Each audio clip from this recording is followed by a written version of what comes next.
না যে জাত ফুটবলকে এতটা ভালোবাসে, সে গিয়ে কি করলো, সে গিয়ে দেশের one of the best football infrastructure যেটা রয়েছে সেটাকে ভেঙে দিল। রাদার এটা ভেবে যে পরে কি হতে পারে বা মানে কি হতে পারে না হতে পারে সেই ব্যাপারগুলো, আমি জাস্ট যদি বেসিকভাবে ধরে নিই, যারা বেসিকে দেখতে গেছে তারা ফুটবল পছন্দ করে, নিশ্চয়ই পছন্দ করে। তো তারপরেও এই জিনিসটা যেটা হলো সেটা খুব মানে দুর্ভাগ্যজনক। আরও কয়েকটা জিনিস দেখে যেটা সত্যি খুব খারাপ লাগলো, আমি একটা ভিডিওতে দেখছিলাম, জানি না আমি ওটা চেক করে নিই এআই জেনারেটেড কিনা, কিন্তু একজন ভদ্রলোক যে ওই টার্ফগুলো হয় না, আর্টিফিশিয়াল গ্রাসের যে ইয়েগুলো, মানে ওই কার্পেট টাইপের যেগুলো হয়, ওটাকে খুলে নিয়েছে, খুলে নিয়ে কাঁধে করে একদম সুন্দর যাচ্ছে।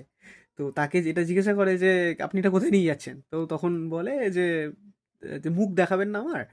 আমার অনেক টাকার টিকিট দিয়ে মানে টিকিট কেটে এসছিলাম, কিন্তু আহ, যেহেতু আমি দেখতে পাইনি মেসিকে, তো তার একটা ক্ষোভ আছে, তো আমি এটাকে নিয়ে যাচ্ছি বাড়ি গিয়ে, এখন আমরা এটা মানে পেতে প্র্যাকটিস করব। তো দেখে কিছুটা আমার আবার ওই নেপাল বা সাম্প্রতিককালে নেপাল বাংলাদেশে যে ঘটনাগুলো ঘটেছে সেই জিনিসটার কথা আমার মনে পড়লো, যে যখন এই ঘটনাগুলো নেপাল বা বাংলাদেশে ঘটছিল, ওখানকার প্রধানমন্ত্রীর অন্তর্বাস নিয়ে ওখান থেকে চলে যাচ্ছিল তারা,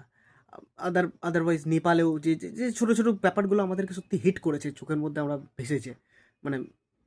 ওগুলো আমি কোনো একটা জায়গায় হয়তো ভেবেছিলাম আমরা হয়তো সেই মানে ততটা পোভার্ট নই, ততটা নিচে নামতে পারবো না, কিন্তু বাঙালি নিচে নেমে দেখিয়েছে যে আহ, যে নিচে মানে নামাটা যায়, ঠিক আছে, আর নিজের নামটা হয়তো এইভাবে খারাপ করা যায়, ঠিক আছে। আমার মনে হয় প্রবলেম অন্য জায়গায়, প্রবলেমটা মানুষের মানে যে এই পার্টিকুলার প্রবলেমটা অন্য জায়গায় রুটেড। যদি একটু অ্যানালিসিস করা হয় এটা দেখা যাবে যে হয়তো যারা এই টিকিটগুলো কেটে গেছিল, ধরে নিচ্ছি 20,000 টাকার কোনো টিকিট কেটে গেছে, হয়তো সেটা তার মাসের মাইনে, কিন্তু সেম আপনি এটা ভেবে দেখুন, কেউ ধরুন কারোর ইনকাম একটু বেশি, হ্যাঁ, সে মোটামুটি ভালো কামায়, আর তার কাছে ওই 20,000 টাকাটা মানে খুব একটা বেশি কিছু নয়। তো তার কিন্তু আমার মনে হয় না এই প্রবলেমগুলো হতো। আহ,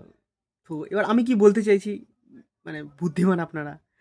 বুঝতে পারছেন আশা করি। আর অ্যাপার্ট ফ্রম দ্যাট, যে অ্যালিগেশনটা দেওয়া হলো, এটাও বলতে লাগবে এক্সিস্টিং আমাদের মানে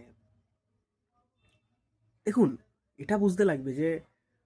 রাতারাতি তো কিছু হয় না, অ্যান্ড এটাও সত্যি যে বাঙালিরা এতটা নাইভ, আমরা এতটা নাইভ যে আমরা মেনে নিই কিছু জিনিস যেগুলো আমাদের